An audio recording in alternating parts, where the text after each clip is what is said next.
Pronto, e vou partilhar minha tela com vocês.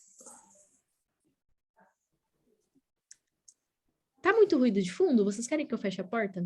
Que eu tô aqui numa casa que não é a minha e a gente fica meio perdido, né? Nossa, enfim, pronto. Vamos arrancar. Vamos arrancar. Maravilha. Então, novamente, sejam bem-vindos e bem-vindas. Hoje a gente vai fazer a nossa última sessão, que é sobre bokashi. E na sessão de bokashi, vocês vão ver que quase tudo que a gente aprendeu nas outras sessões é um pouquinho diferente, tá? Esse é realmente o tipo de sessão que eu adoro fazer presencialmente, porque eu adoro ver a cara de surpresa de vocês com a simplicidade, como é que se faz, etc. E eu espero conseguir passar 50% da minha motivação com a bokashi para vocês, pelo menos. Já vou estar feliz. Pronto. Então, o que a gente vai aprender hoje? O que é essa tal compostagem bokashi? Vamos de novo fazer aquela avaliação, né? Vantagens e desvantagens para cada um de vocês poder fazer a escolha. Quais são as etapas? O que é, afinal, esse farelo? Como é que a gente faz a segunda etapa, que não é mais complexa, mas aí é uma etapa extra que a gente tem que ter atenção. Como é que a gente utiliza o chá de bokashi? E como é que a gente constrói um compostor do it yourself? No final, a gente vai fazer aquela rodada de perguntas e respostas. Mas eu quero aproveitar, antes da gente arrancar, um momento para contar para vocês, que caso vocês ainda não saibam, que a Mudatuga, sim, tem esses compostores, né? A Green Magnus, que é a nossa parceira, sponsor dessa sessão, também tem compostores, mas a Mudatuga tá a construir e criar o primeiro compostor bokashi feito em Portugal, tá? Que é o Compostuga, obviamente.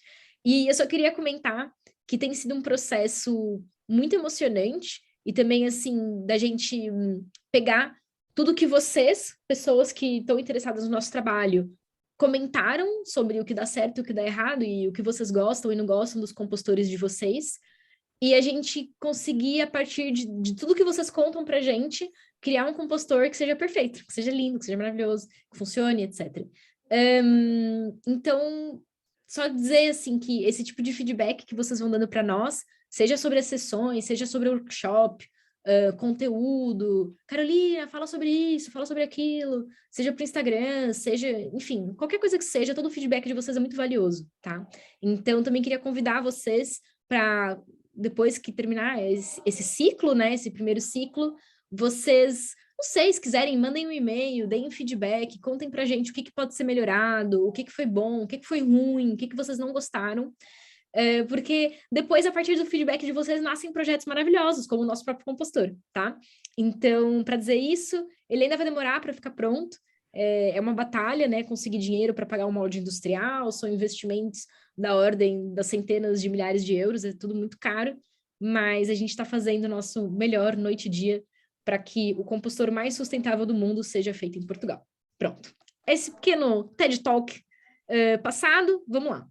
O que é a bokashi, então? A bokashi, a palavra bokashi, aliás, é um termo japonês que significa matéria orgânica fermentada. Então, quando a gente começa a trabalhar com a bokashi, nós vamos ver que, primeiro, nós realizamos uma primeira etapa de fermentação anaeróbia, que traduzindo para o português, quer dizer que a gente vai fazer fermentação sem presença de oxigênio, tá? Então, vai ser bastante parecida, por exemplo, com o que acontece nos vinhos, né? Que a gente faz fermentação também anaeróbica. E depois a gente fazer essa fermentação, a gente vai fazer uma segunda etapa, que é o que a gente fala da compostagem de facto, tá? Por que eu falo isso, que é a compostagem de facto? Porque muitas pessoas, quando começam a aprender sobre bokashi, não sabem, por exemplo, que a bokashi como é que eu posso falar? É um método que no final da fermentação vocês obtêm resíduos fermentados.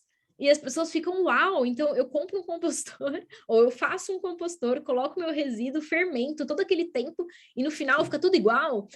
Porque para a pessoa que não sabe, né, vai parecer bastante que a gente fez uma compostagem e não resultou em nada. Mas, na verdade, a gente fez, então, esse tratamento prévio, que é a primeira etapa, e depois, na hora que a gente vai fazer a compostagem de facto, como tudo aquilo já está fermentado, já está previamente tratado e está com muito menos teor de umidade, Na hora que a gente mistura com a terra, aquilo se decompõe muito rapidamente, tá? Então, uma das questões também é que essa divisão em duas etapas diferentes faz com que, na verdade, a gente tenha uma otimização do processo de degradação da matéria orgânica e que ele aconteça muito, muito mais rápido, tá? Agora, vamos falar um pouquinho sobre quais são as vantagens e quais são as desvantagens da bokashi. A primeira vantagem é que ela aceita quase todos os tipos de biorresíduos, inclusivamente espinhas pequenas de peixe, inclusivamente coisas mais polêmicas como restos de carne, batata frita, sabe? Essas coisas assim que as pessoas sempre ficam bastante chateadas porque não podem colocar no vermicompostor ou no compostor termofílico. Eu peço que vocês sempre tenham muita parcimônia quando a gente vai fazer bokashi. Lembrem daquela pirâmide da primeira sessão? Que a gente falava assim, reduzir o desperdício em primeiro lugar. Então, assim, eu sei que a gente se emociona muito de poder compostar batata frita, mas isso não é uma ode ao desperdício alimentar, tá bom? A gente ainda espera que vocês tenham essa consciência, só lembrando. Pronto, esse tópico está ultrapassado. Agora, outras vantagens é que ela é muito mais compacta, ou seja, com apenas 2 baldes pequeninos, consegue fazer em casa. Tem a questão da segunda etapa, mas eu tenho muitas dicas ninjas para fazer a segunda etapa em apartamento, sem ocupar muito espaço.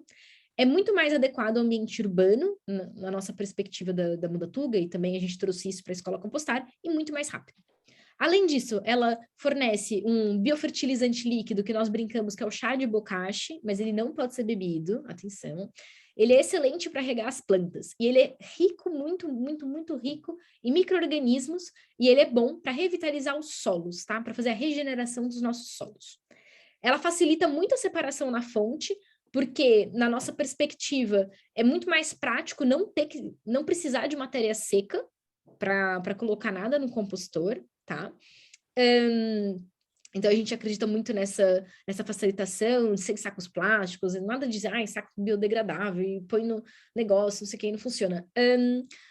A bokashi, além dela facilitar muito a separação na fonte, vocês vão ver que é um método de compostagem que demanda menos tempo e energia. Ai, desculpem, eu vou colocar isso no mudo. Demanda menos tempo e energia. Por quê?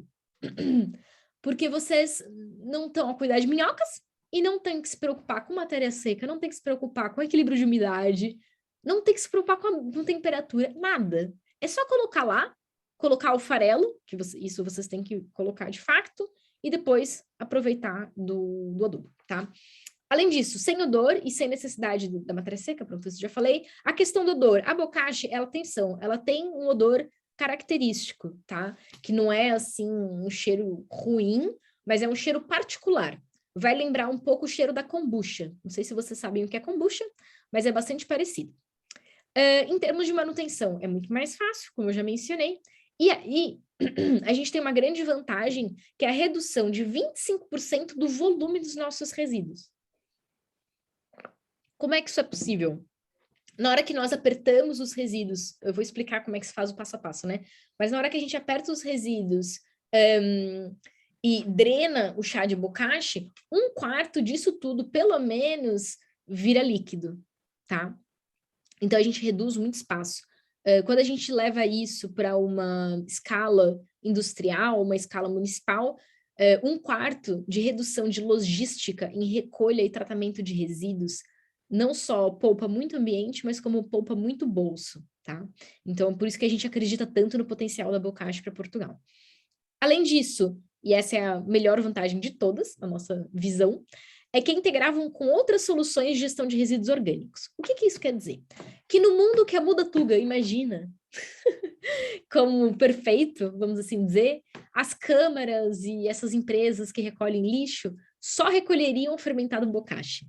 Esse é o nosso sonho, tá? E eu não tô falando aqui em nome da Escola Compostar nem nada, é o meu sonho particular como fundadora da Mudatuga, que as pessoas recolham só o bokashi.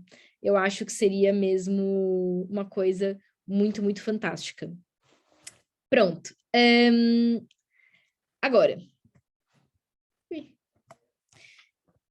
Além disso, eu também preciso mencionar algumas das tais desvantagens, entre aspas, Uma delas é a necessidade da segunda etapa. Eu não acho que seja, de facto, uma desvantagem, porque eu vou já explicar, mas vocês vão ver que se vocês encontrarem terra uma vez na vida, nunca mais vocês vão precisar ficar pegando terra, né? Se esse for um impedimento para vocês. Existe, sim, a necessidade de regularmente adquirir mais farelo bokashi, tá? Sempre que as pessoas comentam sobre a questão de ter que comprar farelo, eu sempre falo assim, pois, em 2022, isso sai mais caro do que não fazer compostagem. A partir de 2024, quando o sistema mudar, quando o sistema de cobrança da taxa de resíduo for proporcional à geração de resíduo das pessoas, vai se tornar mais barato comprar farelo bokashi do que pagar a taxa de biorresíduos. Isso daí vocês podem ter certeza, porque, como acho que a gente já comentou isso na primeira aula, penso eu, existe, assim, uma pressão muito grande na União Europeia para aumentar a taxação da geração de resíduos, né? Para fazer com que as pessoas gerem menos resíduos cada vez. Então, esse tratamento, Pay as you throw, que é o pague conforme você deita fora, ele vai colocar muitas pessoas desconfortáveis de estarem a desperdiçar resíduos orgânicos, tá? Elas vão sentir no bolso. Bom, e para terminar as desvantagens, vale lembrar que o fermentado não é adubo, então se vocês olharem essa imagem aqui, vocês vão ver que o fermentado, ele ainda tem um aspecto bastante parecido com o resíduo inicial, tá? Até aqui, alguém tem alguma questão, alguma coisa? Eu tô a falar com vocês. Vocês estão a ver um risco na minha tela ou sou só eu? Porque surgiu um risco aqui, eu não sei se é um defeito do meu computador. Tem um risco. Tem um risco. Tem um risco, não tem? Como é que eu fiz isso? Eu acho que eu carreguei em anotar. Será? Peço desculpa pelo... Não, tem um risco na tela. Pronto, ok. Só para saber se eu estava vendo coisas... eu fiz um risco. Foi sem querer. Pronto, ok. Eu estava achando mesmo estranho. Pronto. Da onde é que isso veio? Pronto, voltando. Voltei ao normal. O que a gente pode colocar na bocacha? Essa daqui vai ser aquela aula que vocês saem sem grandes questões, tá? Vocês saem mesmo, bom, já entendi tudo, a bocacha pode quase tudo. Então, coisas que eu posso colocar na bocacha, vou dar vários exemplos. Restos de legumes, frutas vegetais, restos de ovos, como a gente poderia pôr nas outras. Depois, com adição de restos cozinhados, pode ser arroz, pode ser massa, pode ser carne, pode ser com tempero, sem tempero. E resíduos, por exemplo, como laticínios, pão, borra de café, borra de chá, filtro de papel, alguns papéis cozinha. Esses dias a gente teve muitas... A gente está fazendo, ao mesmo tempo da escola compostar, a gente está fazendo o desafio bocacha da Mudatuga, né? Até tem alguns de vocês que estão nos dois ao mesmo tempo. E no desafio da Mudatuga, uma das pessoas esses dias perguntaram, pode colocar casca de camarão? Pode. Pode colocar casca de castanhas? Pode. Posso colocar casca de pistachos? Pode. Ou seja, pode-se muitas coisas, tá? A bocacha é bem democrática. Nesse tipo de compostagem, é ainda mais importante vocês cortarem os resíduos bem. Então, a grande regra vai ser assim, que se os resíduos não são fáceis, ou não é possível cortar em pedaços muito pequenos, porque ele é muito duro, provavelmente é porque você não pode, tá? Colocar. Aí tem as exceções. Então, as exceções, o que eu não posso colocar? Obviamente, tudo que não seja orgânico. Acho que isso nem precisava falar, mas nunca se sabe. Aqui é uma grande categoria proibidíssima. Tudo que for líquido. Ou seja, Carolina, eu posso fritar um bife, deixar ele estragar e pôr na bocacha? Até posso. Eu posso colocar o óleo do bife? Não. Tá? Então, não pode colocar óleo. Não virem a frigideira assim em cima da bocacha de vocês. Não coloquem sumo, não coloquem leite, não coloquem sopa, nem molho, nem iogurte, e também não triturem os resíduos de vocês para formar uma papa, tá?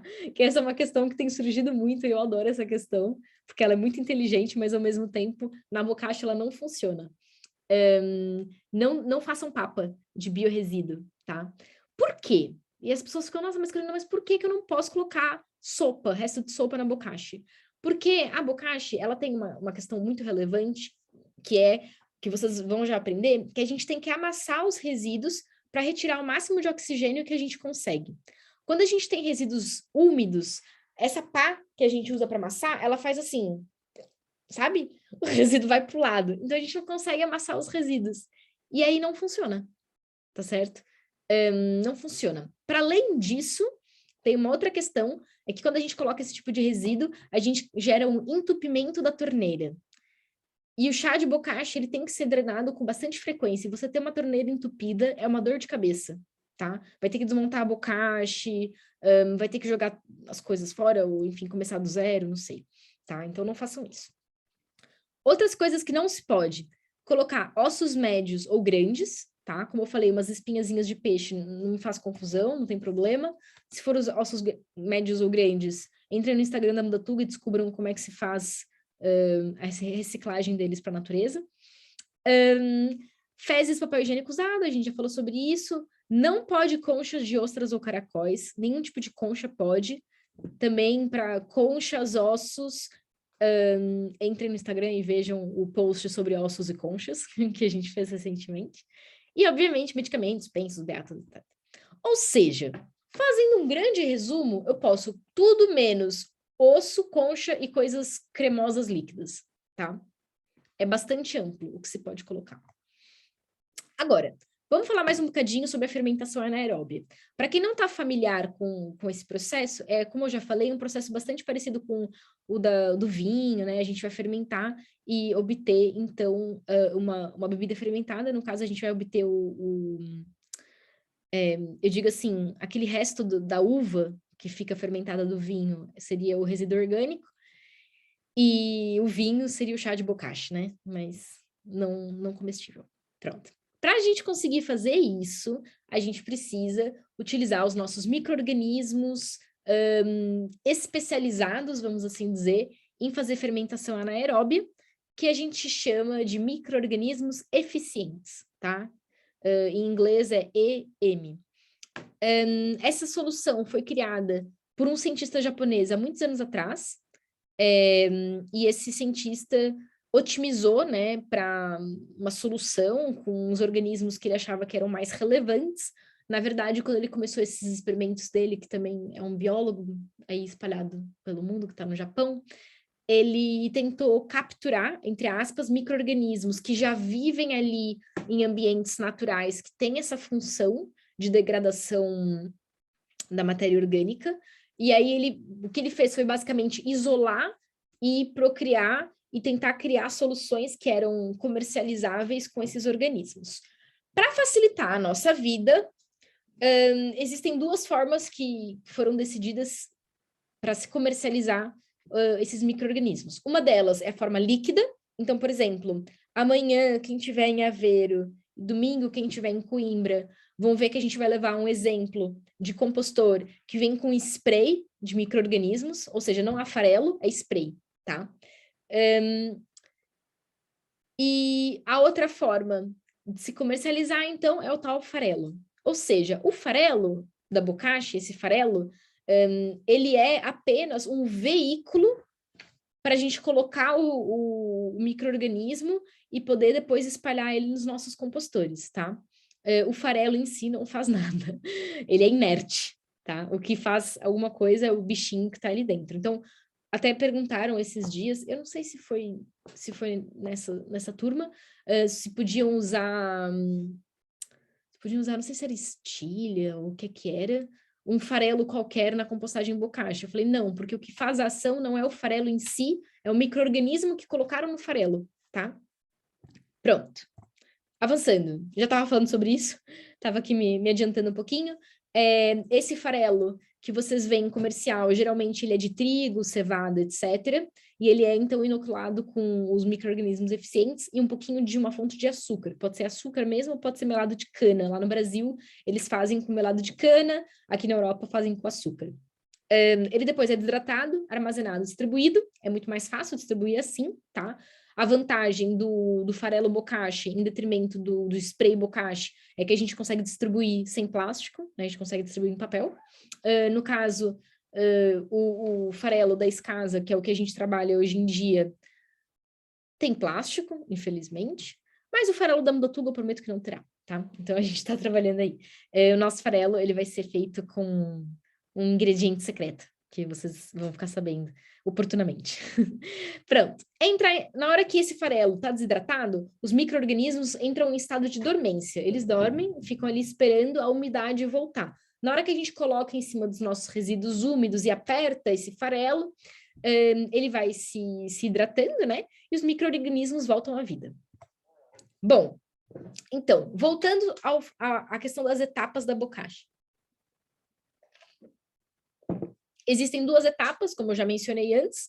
Então, a primeira etapa a gente vai realizar dentro do compostor, e a segunda etapa a gente vai realizar no solo. E aí a gente pode fazer de várias formas, mesmo vivendo em apartamento. Então, não se assustem.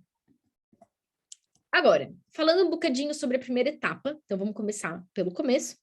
Ela é realizada dentro do compostor. E existem algumas características muito, muito, muito importantes do compostor que eu quero mencionar para vocês antes da gente avançar para o passo a passo, tá? Vocês vão ver que a sessão de hoje é muito fácil, porque a bocashi é muito fácil de fazer, tá certo? Pronto. Como eu já mencionei, cortem sempre os resíduos em pedaços muito pequeninos. E aqui, quando vocês olham para o compostor, eu queria que vocês tivessem atenção a principalmente 3 aspectos. Vá. O primeiro deles é que existe uma torneira, ou seja, todo o chá de bokashi sai pela torneirinha, tá? Essa torneira, ela, para quem quer fazer o compostor em casa, essas dicas são também, mas para quem tiver o bokashi, tenham atenção a isso. Essas torneiras, elas têm que ter um sistema de abre e fecha muito eficiente. Se o sistema de abre e fecha da torneira não for eficiente, o bokashi vai dar errado, tá? Então, aqui, geralmente, é na torneira que as pessoas que fazem bokashi em casa erram, ok? Depois, o segundo aspecto importante, a tampa. Essa tampa, ela trava, tá? Vocês fecham e ela faz clique, tipo, sabe? Isso é muito importante, porque são essas 2 características, a tampa com uma boa vedação e a torneira com uma boa vedação, que permitem que a gente faça fermentação anaeróbia, sem oxigênio, tá?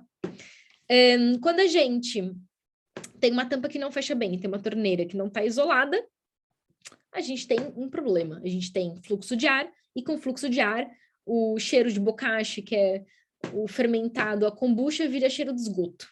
Tá? Então, eu não recomendo essa experiência para ninguém. Já aconteceu comigo. Pronto. O terceiro e último aspecto, antes da gente avançar, que eu queria que vocês olhassem, é essa coisinha que a gente chama de fundo falso. Ou seja, isso daqui é colocado nessa linha. Então, a ver essa linha aqui? Tem uma linha aqui no compostor. Ele encaixa aqui dentro, tá? Dentro do balde aqui dentro. Isso quer dizer o quê? Que todos os resíduos sólidos ficam retidos acima dessa linha e toda a parte líquida fica aqui nessa base, tá certo? Pronto. Então, isso daqui é o que permite a gente separar o chá, tá? Deixa eu só ver aqui no bate-papo. Sim, surgiu. Pronto, era sobre a linha laranja misteriosa. Pronto, então vamos lá. Como é que eu faço para fazer a compostagem bokashi no meu bokashi feito em casa, ou orgânico, ou seja lá qual modelo vocês escolheram? Primeira coisa, vocês já sabem que vocês têm que ter o resíduo de vocês dentro de um potinho, né? Pronto, então vamos pegar o resíduo que está no potinho e vamos colocar aqui. Como vocês podem ver, tinha até um resto de massa nessa foto. Não tem problema nenhum. Coloquem ali. Vocês vão fazer camadas de até 2 dedos de altura, ou seja, não precisa ser milimetricamente medido, tá? É uma média. Então, vocês deixam ali alguma certa altura, e aí vocês vão amassar muito, muito, muito bem, até que isso seja totalmente compactado. Para quem tem um compostor caseiro, vocês não vão ter essa espátula, obviamente. Eu recomendo que vocês usem uma garrafa de vidro, tipo uma garrafa de média. Tomam uma cerveja, guardam a garrafa e depois usam essa garrafa para amassar os resíduos, tá? Nessa etapa aqui, é importante fazer bastante força. Não precisam quebrar o fundo falso, por favor, mas é importante que vocês retirem muito bem o oxigênio do meio dos resíduos e também isso ajuda a drenar o chá, ou seja, a parte mais líquida vai escorrendo, tá? Depois, terceiro passo, colocam um pouco do farelo de bokashi. Não precisa ser muito farelo bokashi. Se vocês colocarem muito, vocês vão acabar desperdiçando o farelo, tá? Não é preciso. Eu sempre digo que é mais ou menos uns 60% de cobertura. Ninguém entende o que isso quer dizer, então eu comecei a colocar uma foto. em que vocês conseguem ver que tem farelo espalhado por todos os lados, mas não é, por exemplo, a cobertura de matéria seca que eu tenho que colocar nas minhocas, sabem? Nas minhocas e na termofílica a gente cobre tudo com matéria seca e deixa bem escondidinho. Na bokashi é o suficiente, tá? Por quê? Porque os micro-organismos que estão nesses farelos, eles sabem se mexer, então eles vão conseguir chegar nas partes onde não tem farelo. Carolina, se eu colocar farelo de menos, é um problema? É um problema. Vocês vão ter que ir ajustando isso. Se eu colocar farelo demais, é um problema? Não, mas você está jogando dinheiro fora, tá? Então tenham cuidado com... Não precisam exagerar também. Os compostores que vêm com essa colher medidora, meia colher para cada camada costuma chegar, tá? Não precisam de encher a colher inteira, que nem eles falam, porque eles querem que vocês comprem mais farelo. Pronto. O quinto passo, então, é que vocês não se esqueçam de tirar o chá de bokashi. É muito importante, tá? O chá de bokashi ficar acumulado dentro do compostor gera problemas. Geralmente ele começa a cheirar mal, também pode criar uma situação dele evaporar se tiver calor, e aí fica reumidificando a parte de cima, e isso não é fixe, tá? Agora vamos a duas perguntas sobre o chá de bokashi, que eu deixei aqui a da Graça, que ela fez no começo para responder agora. Vou querer saber sobre o chá. Quando é que estaremos em condições de tirar o primeiro chá? Graça, essa pergunta é muito importante. Como a bokashi, a gente tem que sempre priorizar tirar o chá de bokashi, vocês vão ter que sempre que estar bem atentos quando é que o chá de bokashi surge, certo? Não costuma ter chá de bokashi nas primeiras semanas de uso de uma bokashi, tá? Pode demorar, tem gente que demora uma semana para começar a sair, tem gente que demora até um mês para começar a sair. Isso vai 100% depender de qual que é o teor de umidade dos resíduos que vocês colocam, certo? Então, por exemplo, se eu coloco muita casca de cenoura e batata e laranja, por exemplo, mas meu vizinho coloca muita casca de melancia, tomate e melão, ele vai ter chá de bokashi muito antes de mim, certo? Pronto. Então, assim, não precisam se preocupar. A partir do momento que começa a gerar chá de bokashi, vocês têm sempre que tirar. Eu peço que façam isso pelo menos 2 vezes por semana. Algumas pessoas, por exemplo, preferem tirar o chá todas as vezes que vão colocar resíduo. É o que eu faço também, tá? Toda vez que eu coloco resíduo, eu tiro chá. Eu coloco resíduo dia sim, dia não. Eu tento tirar chá dia sim, dia não. Às vezes sai só umas gotinhas, tá? Pronto. Então, essa era a primeira pergunta. A segunda pergunta. Sobre o chá, eu até acho que tem um slide em que eu menciono isso, mas eu acho que talvez não. Eu sempre troco já quais são os slides de cada tipo de turma que eu tenho. Pronto. Santiago, o chá, ele não desentope canos, tá? Então, isso não é exatamente o que acontece. Mas ele tem, sim, um poder de potencializar a limpeza dos canos para prevenir entupimentos. Então, tem uma diferença entre, por exemplo, a gente colocar o chá de bokashi e ele ser corroente, assim, né, para limpar e desentupir o cano, e a gente colocar frequentemente chá de bokashi para evitar entupimentos. Como é que o chá evitaria entupimentos? Os micro-organismos que estão ali, na hora que eles passam pelo cano, eles vão encontrando resíduos alimentares, certo? Porque quando a gente lava louça e tudo mais, sempre fica ali uns restinhos de alimento. Esses restinhos, às vezes, vão ficando presos na canalização. O chá de bokashi, na hora que passa, os micro-organismos se prendem ali a esses resíduos, fermentam esses resíduos, eles ficam mais molinhos, e com o tempo aquilo cria vamos assim dizer, essa limpeza frequente, tá? Mas ele não desentope. Hoje em dia já existem projetos, inclusive naquela cooperativa que eu adoro do Alentejo, em Monte Mauro Novo, que é a Minga, eles vendem cerâmicas para você embeber a cerâmica no bokashi e fazer limpeza de fossas sanitárias. Eu achei isso uma das coisas mais inteligentes que eu já vi. Quem inventou tá de parabéns. Eu não sei se foram eles que inventaram ou não. Mas pronto. Então, eu gosto muito de deitar o chá de bokashi na pia, porque eu realmente sinto diferença, que a minha pia entope muito menos, tá? Agora, a Cláudia perguntou, podemos guardar o chá antes de utilizar? Sim, E a Liliana perguntou, o chá tem que ser diluído em água? Sim, eu acho que tem um slide que responde essas duas perguntas ao mesmo tempo. Me deem só um minuto, vamos ver. Se não tiver, eu respondo. Porque como eu estou fazendo os slides também das sessões de mentoria, às vezes eu acabo confundindo os dois, tá? Vamos agora falar, então, sobre a fermentação anaeróbia. O resultado dela é uma massa fermentada, que vai ser bastante parecida com aquilo que a gente tinha no começo. E aí, não se esqueçam que a partir do momento que o balde de vocês estiver completamente cheio, vocês têm que esperar, no mínimo, 2 semanas. O que isso quer dizer? Que a partir de 2 semanas já dá para usar. Se puderem esperar mais, esperem mais. O máximo que eu, pessoalmente, já deixei foi 2 meses, a título de experimento, mas também para fazer algumas sessões de compostagem, eu ia guardando, né? Na minha casa eu tenho muitos baldes de bocacha cheio de resíduo. Pronto, é normal, é o meu trabalho, mas não recomendo deixar mais de 2 meses, porque eu não consigo dizer se vai dar certo ou não, tá? Por que eu tenho que esperar no mínimo 2 semanas? É o tempo que eu tenho que dar para as bactérias e fungos do EM, dessa preparação, consigam fermentar aquilo tudo, tá? Pronto. Agora, a gente já vai chegar nessa parte do chá, Cláudia e Liliana. Se não responder o meu slide, depois eu volto para a pergunta de vocês. Pronto. Agora a gente vai falar sobre a etapa 2, tá? A etapa 2, obrigatoriamente, eu vou misturar o meu fermentado de bocashi com alguma coisa. Normalmente, o que nós recomendamos é que vocês misturem com terra, tá? Então, isso é o normal, vamos assim dizer, o tradicional da bocashi.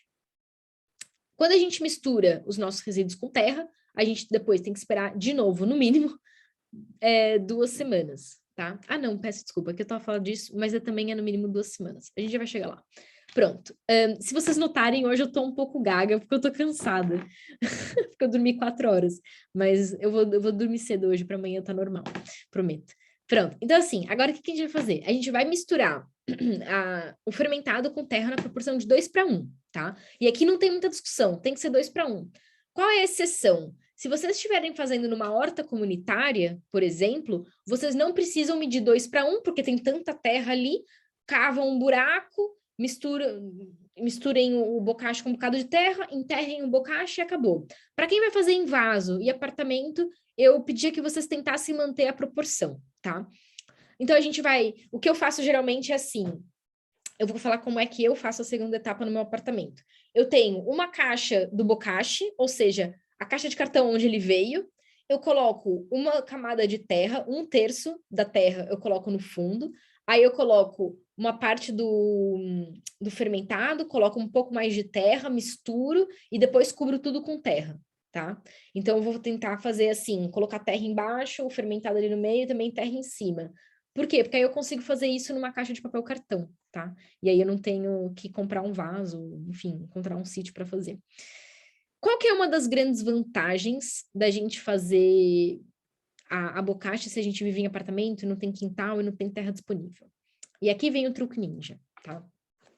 Quando a gente faz bocashi num apartamento e a gente tem uma caixa cheia de terra, a gente pode reutilizar essa terra eternamente. Ou seja, não quer dizer que toda vez que vocês têm que fazer a segunda etapa, vocês tenham que ir atrás de baldes de terra. Se vocês tiverem um balde de terra guardado num cantinho da casa de vocês e todas as vezes utilizarem a mesma terra para fazer a segunda etapa, é muito mais fácil, na minha perspectiva, do que tá sempre a conseguir matéria seca, por exemplo, porque matéria seca vocês têm que sempre colocar nova, tá? Então, para mim, isso é uma das questões muito engraçadas da bocashi. A gente pode ter vamos assim dizer, uma fonte de terra ali que é renovável para sempre, tá? Agora, se vocês quiserem usar essa terra de adubo, novamente, como eu mencionei, vocês têm que esperar no mínimo mais 2 semanas. Por quê? Lembram quando eu falei logo na sessão de termofílica sobre os ácidos da compostagem serem bastante voláteis, eles evaporam, etc. Aqui tem a mesma coisa, tá? A gente tem que esperar 2 semanas para garantir que essa parte mais ácida evapore e que o pH se estabilize. No começo, a bocashi ela é bastante ácida, tá? E aí, ao longo do tempo, o pH dela vai se estabilizando. Agora, vamos lá para quem perguntou sobre o chá de bokashi. Ele é rico em nutrientes, mas mais do que nutrientes, ele tem uma ação probiótica no solo, né? Ele fertiliza muito bem as nossas plantas. Quem começar a usar chá de bokashi vai notar uma diferença brutal. As plantas ficam muito, muito felizes. Pode limpar as canalizações. Agora, em relação à diluição, como é que funciona? Quando eu uso para limpar as canalizações, para, né, tentar fazer essa limpeza, essa manutenção das canalizações, eu não diluo o meu chá, eu só viro ele na canalização e depois abro a torneira. Quando eu vou regar as plantas, eu preciso sim de diluir. E atenção, a proporção da diluição é bem chata, vamos assim dizer. É 1:100. O que isso quer dizer? Que a gente tem aquelas potinhos assim do orgânico, quer dizer, quando a gente enche só um bocadinho do chá de bokashi ali, 10 mililitros, por exemplo, a gente precisa completar com 1 litro de água, tá? Tem que chegar até 1 litro de água. Por quê? Porque esse chá, ele é muito potente, ele é muito ácido, tá? Outra coisa super importante aqui não... Inclusive, eu tava mandando um áudio no grupo da Mudatuga aqui, nos Ninjas da Compostagem, que não borrifem o chá de bokashi nas folhas, tá? Lembrem sempre do seguinte, o chá de bokashi atua no solo, potencializa a microbiota do solo, revitaliza o solo. Ele tem que ser colocado diretamente na terra, não sobre as folhas, não sobre caule, tá? É mesmo na terra, não borrifem. Isso vai acabar prejudicando a planta de vocês, porque como eu mencionei, ele tem um pH ácido e vai queimar as folhas, tá? Pronto. Agora, a outra pergunta que tinham feito. Como é que eu guardo? Se vocês estiverem com bastante chá de bokashi sendo gerado na casa de vocês e quiserem guardar, o que eu recomendo é guardem o chá concentrado, pela questão de poupar espaço, tá? Na geladeira, no frigorífico, por até 2 semanas. Depois de 2 semanas também ele vai começar a ficar com cheiro esquisito, tal, não vale a pena, tá? Então guardem ali e façam a diluição de 1:100 só na hora que forem utilizar nas plantas, certo? Eu acho que eu respondi as 2 perguntas sobre o chá. Então vamos aqui dar alguns exemplos dos compostores. Esse daqui é também um da Escasa, mas ele é mais pequeno. Ele tem uma coisa muito legal, esse compostor, que eu acho muito inteligente, que é, além de uma tampa, em vez dele vir com amassador, ele vem aqui, tipo, com... Eu não sei nem explicar o que é aquilo, mas é uma tampa intermédia que veda. Então, conforme você vai enchendo o bokashi, a tampa vai subindo junto. E ela vem com uma borracha de vedação em volta. Eu tenho a versão pobre disso, que eu faço na minha casa, que é, eu corto um pedaço de cartão da tampa da caixa, do tamanho, e vou colocando. Quem já viu isso no Instagram da Mudatuga sabe do que eu tô a falar. Então, eu corto, assim, um pedaço da tampa, e a tampa vai subindo, o cartão vai subindo junto com os resíduos, e na hora que tá completamente cheia, eu tiro o cartão e ponho em outro balde. Eu brinco que é a minha versão pobre da tampa 2.0 aqui. Pronto. Esse daqui é um compostor feito em França. Esse compostor pretinho fui eu que fiz em casa. Ele foi o que deu o problema na vedação da torneira, e aí eu tive que refazer várias vezes até acertar, tá? E é daqui que eu descobri que o cheiro de uma bocacha que entra vira esgoto. Me falavam e eu não acreditava. Bom, como eu falei, essa é uma sessão muito curta, porque não tem nenhum segredo em relação ao bokashi. É muito simples, tá? Agora, mesmo assim, existem muitos erros comuns. Um deles é a entrada de oxigênio no compostor. Não abram a bokashi todos os dias. Aliás, todos os dias vocês podem, vai, uma vez por dia. Não abram bokashi várias vezes por dia. Porque tem pessoas que quando começam estão tão empolgadas, mas tão empolgadas, querem fazer 30 vídeos pro Instagram, como eu, e ficam abrindo a bokashi manhã, tarde, noite, manhã, tarde, noite, manhã, tarde, noite, depois mandam um áudio muito chateados que tá cheirando mal, tá? Lembrem-se assim, quanto menos oxigênio ficar fluindo dentro da bocacha de vocês, menor a possibilidade de ter algum cheiro desagradável, dar alguma coisa errada, tá certo? Outra coisa, tenham muito cuidado com as torneirinhas mal encaixadas. Isso daqui é mais para quem faz o bocacha em casa. A torneira da Orgânico já vem no lugar, tá? Não tentem apertar a torneira, ela já vem certinha de fábrica. Quem faz em casa, tomem cuidado com essa questão. Cuidado para não colocar farelo de menos, meia colher daquela chega. Eu não sei, assim, de cabeça quanto que é a quantidade sem aquela colher, eu gosto muito daquela colher de medição. Tá certo, eu já vou explicar melhorzinho.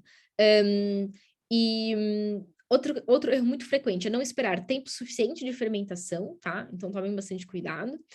E também não diluir corretamente o chá de bokashi. Agora, esses são os erros mais comuns. A Joana tá a dizer que para eu voltar para a parte da terra.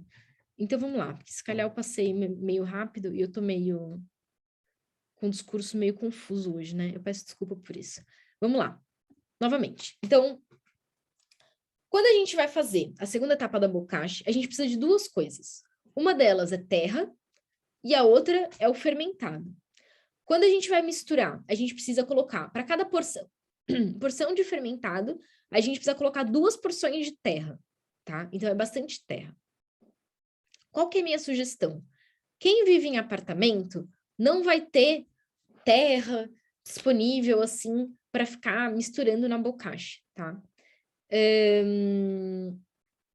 E aí, eu recomendo assim, que vocês consigam com alguém, ou comprem, ou enfim, arranjem um certo balde de terra, e que esse balde de terra seja sempre o mesmo sítio onde vocês usam para fazer a segunda etapa, tá? Por quê? Porque quando a gente vai misturando essa terra com o nosso fermentado várias vezes, na hora que a gente vai usar de novo, aquilo já foi completamente degradado, tá? Ou seja, se vocês não tiverem uma utilidade para... Muita gente fala assim, não vou fazer bocashi porque eu não tenho horta em casa. Tudo bem, mas vocês depois pegam aquela terra, em vez de pegar aquela terra e usar como adubo, vocês deixam aquela terra quietinha ali do lado e vão só usando sempre para fazer a segunda etapa. O que que acontece? Que no final da vida fica ali um balde cheio de terra na casa de vocês, tá? E aí, sempre que alguém precisar de adubo ou vocês encontrarem um lugar para colocar o adubo de vocês podem levar. Eu não sei se eu estou sendo clara, se calhar não estou sendo clara. Posso... Sim, Joana, sim. olá, é a Joana aqui. Pois, porque eu acho que essa é a minha questão, porque eu vivo em apartamento, não tenho horta, tenho algumas plantas em casa e a minha questão era precisamente o que é que eu depois vou fazer com o final, não é? Depois da parte da compostagem mesmo com a terra. E eu acho que agora entendi, então depois tu tens essa caixa com a terra e não fazes propriamente nada com ela, fica ali. Uhum. Mas é assim, a quantidade de terra vai aumentando, ou não? Vai um Vai, pouquinho, sim. ok. E aí, só que assim, vai aumentando, mas ao mesmo tempo, lembram quando eu falei que a gente enche o verme compostor e depois quando a gente volta tá na metade? Vocês vão ver que, em termos de volume, existe uma redução, tá? Depois que aquilo se degrada. Joana, o que eu acho que você poderia fazer, por exemplo, E a questão é, seria... eu às vezes também preciso de terra, porque já tive que mudar plantas de vaso, mas Pronto. pronto, é uma quantidade de terra que é pequena, não é? Por isso é que eu não tinha a certeza se isto da compostagem daria para eu fazer ou não, porque depois não sabia o que é que havia de fazer à parte final, não é? Sim, sim, claro. Então, assim, o que eu recomendo é, vamos supor que você comece a sentir que está com muita terra. Eu sei que não é a coisa mais divertida do mundo, e a gente tem todas as vidas muito ocupadas, mas eu procuraria por pessoas que precisam de terra, um vizinho, sempre tem algum que precisa de adubo, tá? Ok, Eu acho que, assim, o nosso compostor da Mudatuga, ele vem com uma aplicação, que é a Compostugap. E essa app, ela vai justamente resolver esse ponto. Porque eu acho que esse ponto é um dos pontos de maior... A gente no negócio aí fala assim, os pontos de dores dos clientes, não sei o quê. Mas realmente é uma coisa que vocês falam e vocês têm muita razão, que é o que que eu faço com isso agora?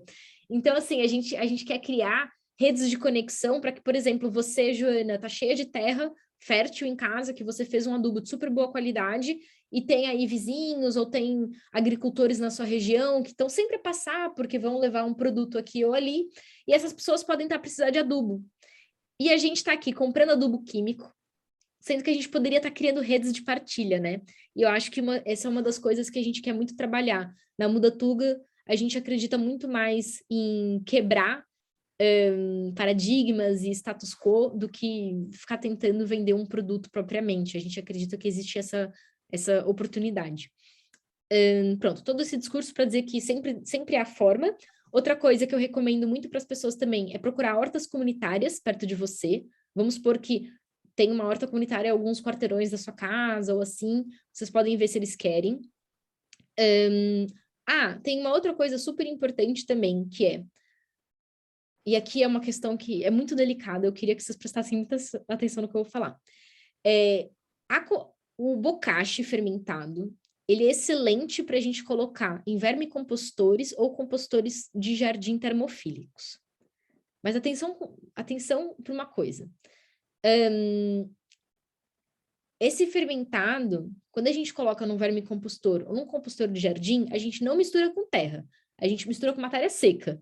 E aí a gente vai seguir a mesma lógica lá das outras compostagens, tá? Eu sei que começa a ficar confuso, mas vamos supor que a Joana tem, perto da casa dela, um compostor de jardim de um vizinho. Você pode sugerir para esse vizinho, olha, eu tenho aqui esse fermentado da bokashi, e o fermentado da bokashi é um acelerador da compostagem de jardim. Na verdade, você vai fazer um favor, porque geralmente a compostagem de jardim demora muito tempo. Lembra que outro dia eu mostrei para vocês aquela lógica, né? Acelerador de compostagem, nananana. Quando a gente coloca a compostagem dentro de um compostor termofílico, o processo melhora e vai mais rápido, tá? Então, essa também é uma outra possibilidade. Conheço pessoas que têm bokashi e minhocas, e aí eles fazem a primeira etapa na bokashi, não colocam nada nas minhocas nunca, colocam sempre diretamente da bokashi para as minhocas. Qual é a vantagem? E aqui tem um truque ninja também. Quando a gente faz a primeira etapa na bokashi, depois põe para as minhocas, nós passamos a poder colocar citrinos e cozinhados. A cabeça começa a explodir. Eu não quero confundir ninguém aqui, mas as minhocas toleram muito melhor os resíduos proibidos se eles passaram pelo processo de fermentação antes, tá? Então, por exemplo, eu tenho minhocas que comem laranja, mas as minhas minhocas na minha casa comem a laranja depois que eu fermentei no bokashi.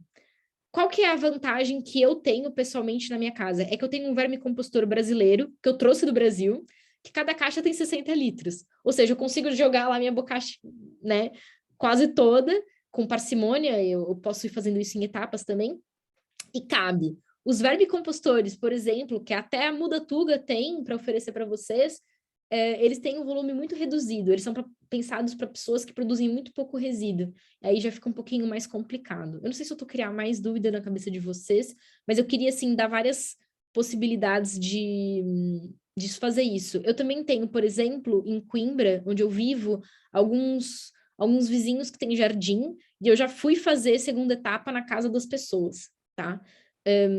Nem era uma missão, nem nada, era só que, tipo, como eu faço muito vídeo de compostagem, etc., às vezes eu tenho muito composto e eu não sei mais o que fazer com aquilo, realmente.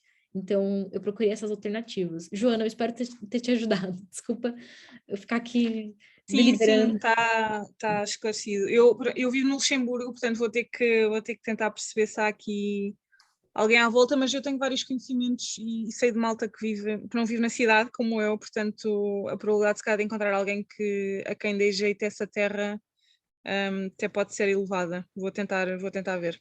O que eu ia também perguntar, por acaso onde você vive, tem projetos de compostagem comunitária? Não tenho a certeza, é isso. Eu sei que a Câmara em si faz recolha de resíduos orgânicos, mas não é em todo o lado. Eu já percebi que depende dos prédios. A parte de compostagem eu não ouvi falar nunca, tenho que tentar fazer uma pesquisa e perceber, mas eu sei que eles há uns contentores próprios para recolha de resíduos orgânicos, mas o meu prédio não tem, por exemplo. E eu não sei se... Já me lembrei de mandar um e-mail também aqui para quem gera, é uma agência que gera o prédio, a perguntar se podiam incluir, porque nós temos os outros contentores da reciclagem normal, papel, vidro, plástico, etc. Mas os orgânicos realmente eu já vi na cidade noutros sítios e aqui no nosso prédio não tem. Sim, isso depende muito, realmente. Por acaso o jardim do seu prédio tem... Aliás, olha a cabeça da pessoa. O seu prédio tem jardim? Tem ali uma relvita à frente. O que você poderia conversar com a gestão, se você pode, por exemplo, usar essa terrinha e colocando ali, e adubando a relvinha, sabe? Pois eu vou tentar, tenho várias ideias agora para tentar perceber o que é que posso fazer depois com a parte final. Mas já foi importante para mim perceber que, ok, posso ter uma caixa e para já vai ficando ali, porque isso é que me estava, eu não tinha a certeza como é que ia conseguir fazer, se depois não podia fazer nada com a terra no final, e agora acho que já estou mais contente porque percebi que dá na mesma, mesmo que depois fique ali com a caixa e com a terra durante um tempo, não faz mal e depois posso arranjar alguém a quem dar. Isso, esse é o espírito mesmo. Às vezes a gente tem que se desdobrar um pouco, né? Mas eu ainda acho que mesmo com essa questão da terra, a bocacha é mais simples. Pronto, aí depois, a Liliana falou, eu perdi a primeira fase. Ah, sim, também tem a Share Waste, boa. Então, vamos por partes. A Liliana pediu para eu voltar para a primeira fase da colocação do farelo. Eu vou voltar aqui. É que essa sessão é curta, a gente já basicamente acabou e não são nem 9 horas, então a gente consegue voltar. Então, é assim, Liliana, quais são os 3 passos principais que a gente faz? Deitar aqui os nossos resíduos que já foram previamente cortados, coloca tudo ali, vai ser resíduos que você foi guardando dentro de um potinho. Depois, a gente vai amassar esses resíduos e tentar nunca fazer camadas muito grandes. Vamos supor que a Liliana guardou um balde gigante de resíduos em 3 dias. Aí, o que você vai fazer? Vai colocar um pouco deles, uma parte, amassa, põe o farelo, volta, coloca de novo o resto, amassa e põe mais farelo, tá? Então, quando a gente tem muito resíduo para colocar de uma vez só, a gente vai dividir em camadas diferentes. Qual que é a ideia aqui? Quanto mais eu otimizo as minhas camadas e a quantidade de farelo que eu coloco, melhor. Quando eu faço camadas muito gordinhas, muito grossas, o interior delas, o micro-organismo demora muito tempo para lá chegar. E isso causa um apodrecimento precoce, tá? Vai começar a cheirar mal. Então, é por isso que a gente tem que dar aí 2 dedinhos de camada para garantir que o nosso farelo consegue rapidamente atuar no meio da camada, tá? Pronto. Depois eu ponho o farelo. Essa questão do farelo que talvez tenha te confundido um bocado é a quantidade de farelo a ser colocada, certo? Então tem que ter aí alguma atenção, tem que ter um mínimo de farelo, que nesse medidor eu sei que é meia concha, foi pela experiência, mas eu não sei dizer muito bem em outras colheres. Eu diria que isso são tipo 4 colheres de sopa, eu diria, tá? Depois que você termina essa parte do farelo, é fechar o compostor e seguir a vida. A ideia da bocashi é que você não demore mais do que 5 minutos por dia, tá? Se é que você coloca todos os dias. Beleza? Ficou claro? É que eu não consigo enxergar vocês, na verdade. Eu tô falando um pouco aqui sozinha. Deixa eu ver como é que eu faço pra ver vocês. Pronto. Sim, e esse passo a passo é para fazer tudo em simultâneo, não é? Portanto, quando se fecha o compostor, acabou. Acabou, exato. E é por isso que eu falo que não pode demorar mais de 5 minutos, porque a gente não pode deixar muito tempo aberto. Sim, Então é ok. assim, abre, coloca, amassa, farelo, fecha, acabou. É assim, tem que ser uma coisa dinâmica. Eu Sim. sei que tem um pessoal aí do desafio da Mudatuga que tá muito empolgado, manda imensas fotos, eu fico tipo, ai, o compostor aberto. Mas é que eu sou um péssimo exemplo, porque eu tiro tanta foto do compostor também, né? Não posso falar nada. Mas Ok. tenham cuidado, façam isso de uma maneira mais ou menos rápida. Pronto. Obrigada, muito obrigada. Nada, que isso. Estamos aqui para ajudar. Então vamos lá. Agora a Graça e o Hernani, que eu já descobri que os dois vão amanhã, não é? Tô vendo ela abanar ali os fones, eu só vejo os fones, Graça. O contentor que eu comecei a usar tinha o fundo colado, o fundo falso colado no fundo? Consegue me explicar, Graça? Desculpa, eu acho que eu não entendi. Sim, eu quando recebi os 2 contentores, um tinha todas as peças desmontáveis. Aquele que eu usei, eu não consegui tirar a parte branquinha. E agora a minha dúvida é, quando for virar, o fundo, Sim, o sim, sim. fundo estava colado no fundo do balde. Que E eu não estranho. consegui, Mas eu não não conseguiu consegui tirar. tirar nem puxando Não, pelaquela não peguinha? consegui. Não consegui. De maneira que agora a minha dúvida é, quando eu virar ao contrário, será que ele vai virar ou não? Vamos ver. Vamos ver, vamos ver. Ele já está a fermentar há muito tempo? Eu ainda só pus duas camadas, só desde terça-feira. Ah, ok. Não, porque se ele tivesse pronto, eu falava para você levar no workshop amanhã. Não, só comecei na terça-feira. Vai demorar para aí ainda umas 3 semanas, não é? Vai Ou demorar, vai mais. demorar. Sim. Eu depois eu partilho. Sim, vai falando comigo no grupo, Tá tá? bem. Boa. Mas estranho isso ter acontecido. Se for um defeito de fábrica, a gente tem que reclamar na fábrica, tá? A gente pode mandar um e-mail para eles, que eu tenho bastante contato com a fábrica, obviamente, eu tenho relação com eles, né? E a gente dá um jeito nisso. Pronto. Avançando, a Cláudia perguntou se existe alguma temperatura ideal. Agora, isso é uma coisa importante também, povo, que é, não existe uma temperatura ideal. Uma das grandes vantagens da bocashi é ser bem menos restrita, né? A minhoca, tira do sol, tira da chuva, tira do frio. A bocashi pode tudo de temperatura, não pode, atenção, não pode ficar no sol direto, tá? Por quê? Se ela ficar no sol direto e começar a esquentar, o plástico pode deformar, e 2, ela estufa com calor, o sol direto, tá? Se ela estufa, às vezes o que acontece é que a tampa solta por causa do estufamento, tá? Vocês vão perceber, por exemplo, que os micro-organismos, pela respiração que eles fazem, eles são anaeróbios, mas eles, né, fazem respiração anaeróbia, isso também gera um pouquinho de CO2, como é normal, eu também gero CO2 cada vez que eu respiro, tá? A gente tem que diferenciar o que é CO2 de um aterro, o que é o CO2 que a Carolina respirou, porque eu sou um ser vivo. Vocês vão notar que às vezes a tampa pelo menos da Organco, né? Ela às vezes fica assim meio estufadinha para cima. Quando ela fica assim, vocês vão ver que ela fica tensa, parece Sabe quando o bebezinho tem gases assim e a barriguinha dele fica dura? Não sei se esse exemplo é bom. Mas enfim, o que vocês têm que fazer? Abre a torneira, aperta a tampa, fecha a torneira, que aí ele volta para baixo.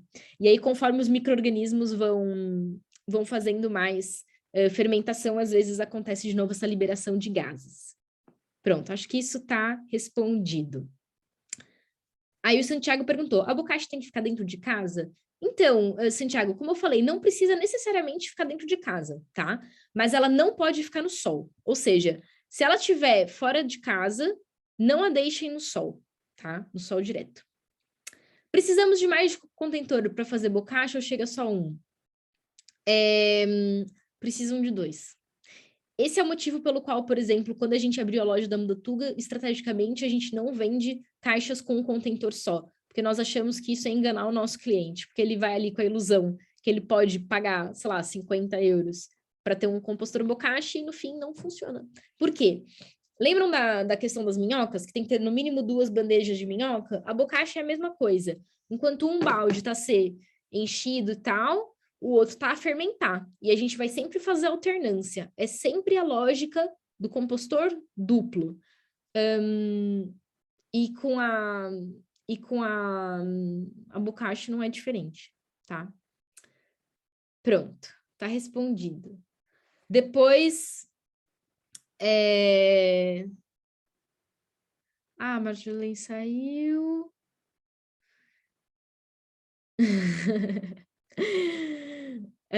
Tô aqui a ver a pergunta da Joana. Joana, não tem, assim, a diferença é... Não vai ter grande diferença. Mas se você mora no Luxemburgo, eu aviso que não sei os outros, mas eu não entrego lá, tá? Não? Ah, ok. Mas, Joana, se você vive aí, de certeza a Escasa já chegou no seu país. E se não chegou, vocês vão ter um fornecedor em Luxemburgo. Porque esses países, fora de Portugal, já tem muito compostor. Então, por exemplo, se na Bélgica já vende orgânico, na Amazon vende orgânico. Infelizmente, a minha logística ainda não me permitiu dominar a Europa. Com compostuga, espero que sim. Vai ser diferente, né? Mas a Escasa é uma marca que está presente em quase todos os países da Europa já, tá? Então, se eu fosse você, eu procurava uma loja local, você vai gastar muito menos dinheiro em importes e tudo mais. Ok, obrigada. E menor pegada ecológica, vamos lá. Certo. E as entregas têm pegada ecológica, pronto. Depois ela saiu, que pena. A Daniela perguntou, 1 quilo de farelo dá para mais ou menos um contentor bocashi até ficar cheio? Não, dá para muito mais. Então é assim, 1 quilo do farelo, se vocês usarem com parcimônia e gerarem... É que assim, eu vou dar as métricas da minha casa, tá? Vocês têm que entender que a minha casa sou eu e minha colega de casa, a Diana, e nós não produzimos muito resíduo, tá?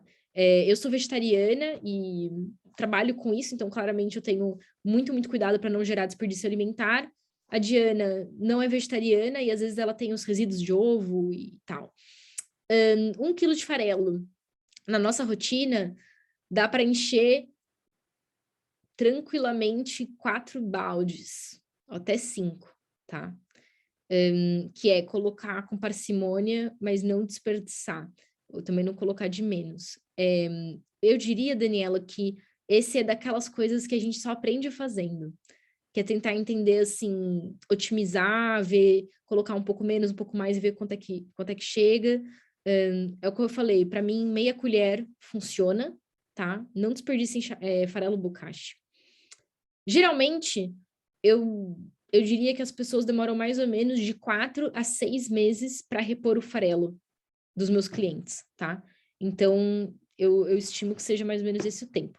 Por exemplo, tem uma cliente minha, que é a Verônica, que é uma maravilhosa, que não tá aqui, mas ela teve na escola Compostar passada, e ela tava me contar que ela tem filhos e tal, e eles geram muito resíduo orgânico em casa, porque eles têm criança pequena, então eles comem muita fruta, e a criança não come a casca. E aí, então, eles encheram os baldes muito rápido, e também acabaram com o farelo muito rápido. Então, foi uma pena, mas durou... Ela comprou, acho que foi em setembro, ou... Foi setembro ou foi outubro, e tá acabando. Então, eu falei pra ela gastou bem rápido, tá? Então, tenham parcimônia. Pronto. Agora, a Natália Nogueira perguntou, a segunda etapa não é feita nesse compostor da torneira? Não é, Natália. Por quê?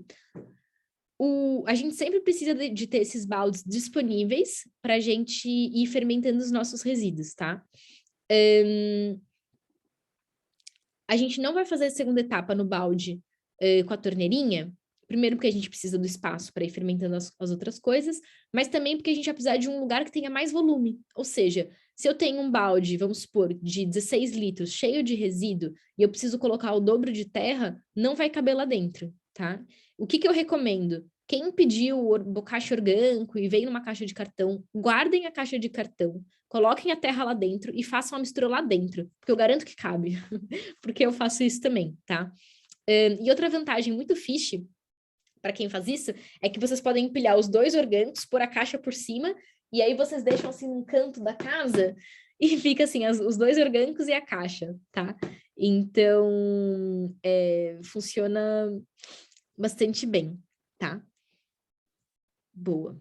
Mais perguntas? Que eu sei que a bokashi gera muita confusão com essa... Eu tenho uma. Se tivermos dúvidas depois mais para a frente, qual é que é a melhor forma de tirar as dúvidas? Tens algum grupo onde está muita gente que faz compostagem ou é mais fácil entrar em contato diretamente contigo? Uhum. Então, assim, a gente tem várias alternativas, na verdade. A primeira delas é o fórum da Escola Compostar, então tem um fórum. Também tem o fórum do site da Mudatuga, tá? A gente também tem o nosso fórum.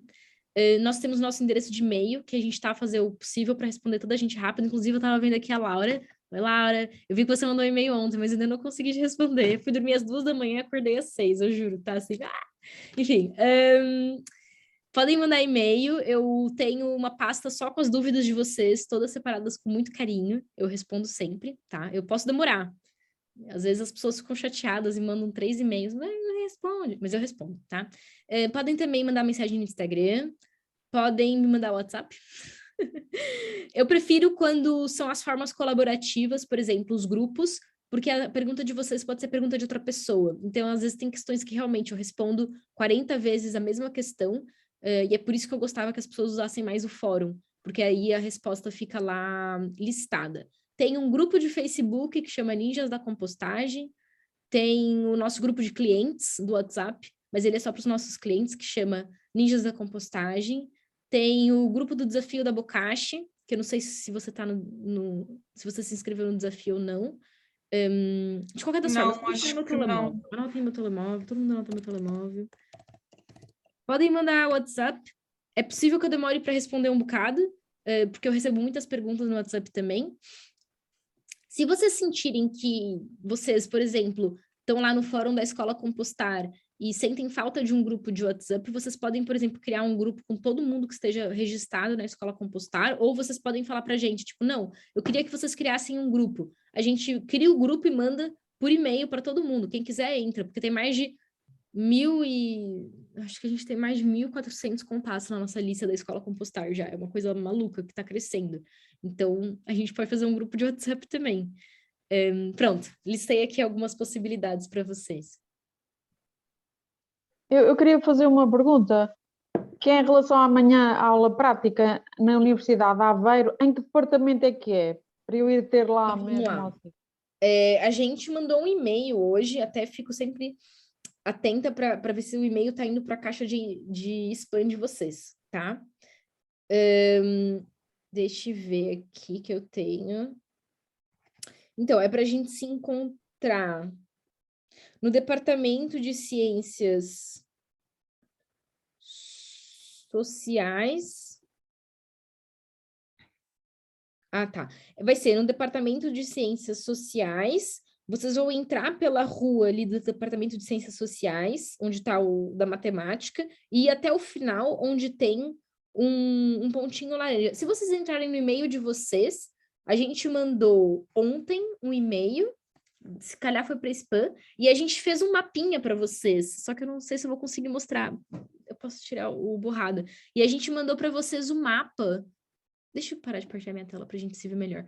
A gente mandou para vocês um mapinha com o ponto de encontro, porque realmente em Aveiro, tá, esse daqui é o departamento de matemática, essa rua amarela é por onde se entra, e o ponto laranja lá em cima é onde a gente vai fazer o workshop. Mas a gente mandou, eu só não sei se vocês receberam, mas eu espero que sim. Eu não recebi porque eu estava inscrita para Coimbra. É Florval, está a falar. Tá, então aí realmente eu vou escrever aqui, porque eu acho... Peraí, deixa eu ver se tem um endereço escrito. Não tem. E agora? Pode fazer um favor, Isabel? Se puder, esse número meu aqui que eu coloquei, manda um WhatsApp para mim, que eu vou te encaminhar essa foto. Pode ser? E aí você já fica com ela guardada. Para o Porto, então vamos lá. Quem tiver amanhã cedo no Porto, 9h30, podem ir diretamente para a incubadora. A gente vai fazer na incubadora da Mudatuga, que é o PETEC. Ela fica no polo universitário.